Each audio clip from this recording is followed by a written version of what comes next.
Windshear here from One World Order. I want to talk about thinking outside the box, situational awareness, and just basically, you guys, you got to know when to hold them and you got to know when to fold them. Battlefield 3 is a dynamic environment. There's lots going on. You have to be able to assess the battlefield and put yourself in perspective of what's going on. And this is irrespective of any game mode that you're playing. It can be Conquest, Team Deathmatch, which I'm showing you some footage here of, Rush, all of the above.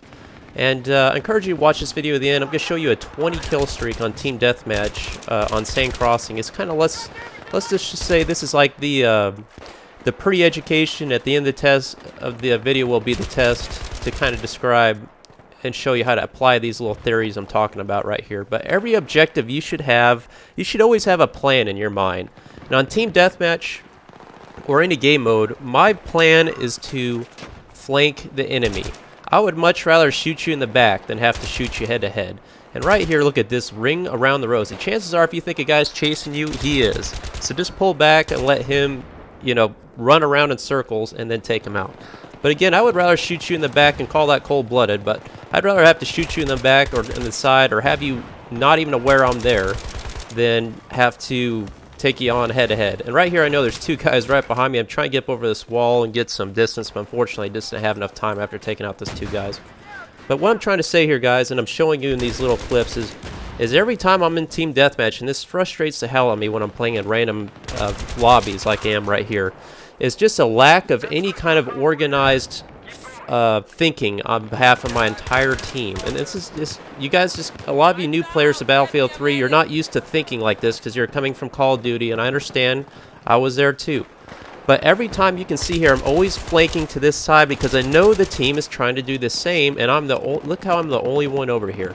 There's no reason why I should only be the only person over here taking on this team, holding down this alleyway, doing whatever I can to stop the onslaught of the team from coming around and getting behind us. But I observe this a lot in matches, whether, again, it doesn't matter what game mode it is, but people are just content on staying in one area in the safety zone of where they're at, trying to, you know, just get as many kills as they can without really trying to be aggressive. There's certain points in this game where it is good to be tactical and hold down a position, but it's absolutely critical.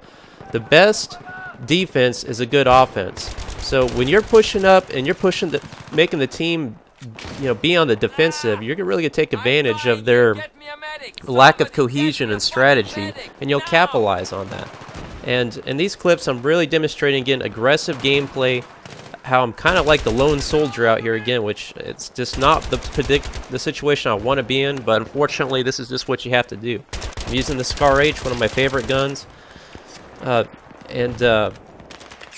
main thing, again, anytime I'm taking damage, I'm going to pull back if I can. I knew there was some health back here, so pull back and enlisted the help of my teammate to kind of come up here and try to help me out for a second, because I know these guys will be rushed around this corner. I'm watching that mini-map. MP443, great sidearm, especially with the Tactolite. I can put those two guys down quick, and unfortunately right here I just get hit by a grenade, you know, Call of Duty style, you know what I mean? But right here, this again, would that not have been a multi-kill on Modern Warfare 2? Yeah, and I didn't get one kill right there with that RPG. Unbelievable.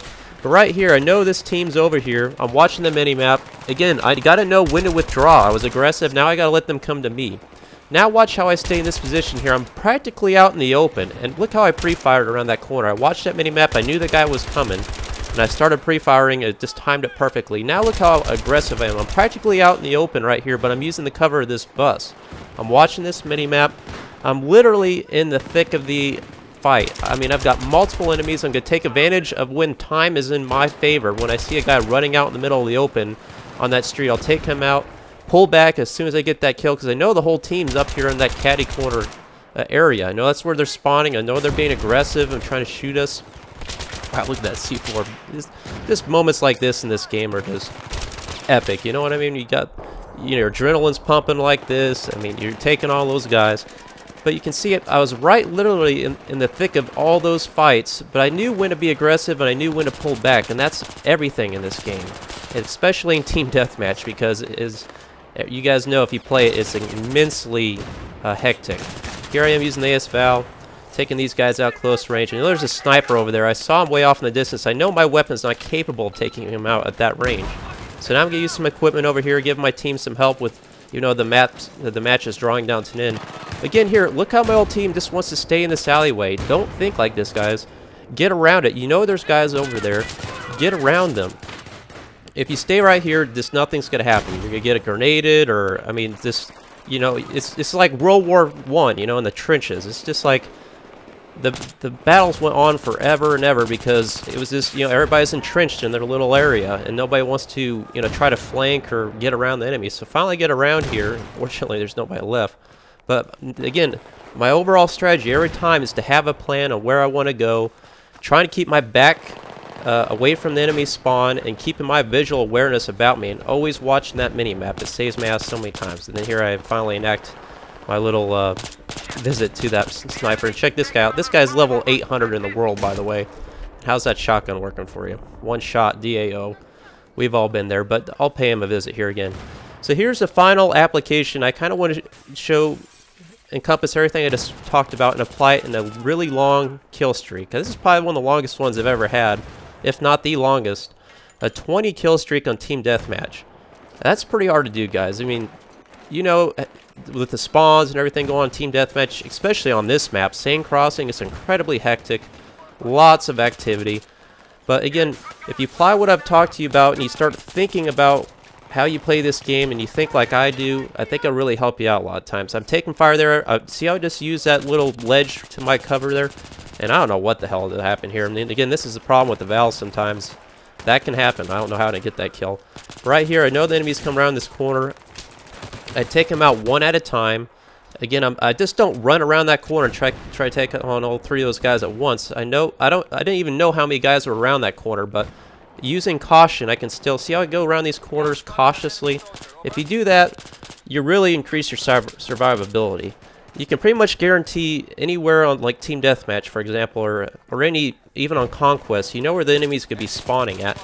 If you just be patient for a moment or two and wait for that enemy to come around that corner, you know they're going to come. You know they're going to spawn out there. Wait for them to come to you. Pop around the corner. Take your time in doing so. And then use your weapon strengths to your advantage. And again, with the Val, I've got a great stealth advantage here because I got a suppressed weapon. Now I'm fast forwarding through this because basically, as you can see, I'm completely out of ammo. And this is one of the frustrating things, and all of us have seen it. If you're a support class, for God's sakes, listen to what people are saying to you. I'm saying this guy, give me ammo, give me ammo. That's not white noise when you hear it. Look how many support class guys that are right here. What, 4 or 5 of them? And I can't get one kit full of ammo? Give me a break. So finally I get some ammo here, and we'll push on here. And these last few clips is where I want to describe in detail the specifics of how you need to think about, again, flanking, knowing when to be aggressive and when to pull back, and then reassess your targets. And here's the first situation, okay? I took this guy out. I see a bunch of guys around that alleyway. I know they could be coming through there. Let's stop it for a second. See how many guys are on that mini-map? Was it about 4 or 5 right there? Why would you want to stay there? I don't see anybody really going around with me here. Let's get over here and try to take him on and get a few kills from the side. So I take this guy out. Now I know the whole team's over here. Again, this is a great advantage of having a suppressed weapon like the Val because they have no clue I'm taking these guys out. I saw this guy behind me. Again, watch that mini-map. I can't stress it enough. It's hard to do. And then he gets, again, this is another difficult thing about this map. Look how that guy's camouflage just basically made him invisible there, but I knifed him there. Now let's, throw this grenade over here. I know the enemy's still out here in front of me. And at some point in time, they are going to realize I'm out here because they'll respawn out here. So at some point in time, I'm going to have to make a decision. What do I do? Again, I know I got multiple enemies up here. I've already killed quite a few guys. It's probably time to pull back and try to keep them guessing. Again, using stealth to my advantage and trying to flank the team. You always want to get behind them. Again, I'd rather shoot you from behind than try to take you head on, especially with this gun. It's not the best at head-on engagements. Now I know there's guys over here. I'm being real cautious about which ones I decided to take out and where I shoot. You notice I shot that guy in the head and saved my bullets because I knew there's going to be more guys over here. Wipe out the rest of the team here. This guy finally realizes, but it's too late by the time he does realize what's going on, that his whole team just got wiped out. Again, suppressors, incredibly advantageous. And right here is about the worst time you can pick a reload. And there's my buddy level 800 in the world. This again, another great advantage of the Val. Incredibly quick reload time, fast fire rate at short ranges. Take him out right there and get to pursue on. So now I picked up an M16A3 and I shot that guy with my teammate because I was a little bit, the adrenaline was pumping quite a bit there at that point in time. But again, as you'll see here, this again flake around team. Finally, I meet my demise by unfortunately getting just a little too aggressive. I finally get my back to the enemy's spawn, and they spawn up right behind me, and you'll see me die there at the end. And again, that's why that I just saw that kill the M16A3. I think this does not work for me. I don't know what it is. It takes a lot of bullets for some reason for me, but.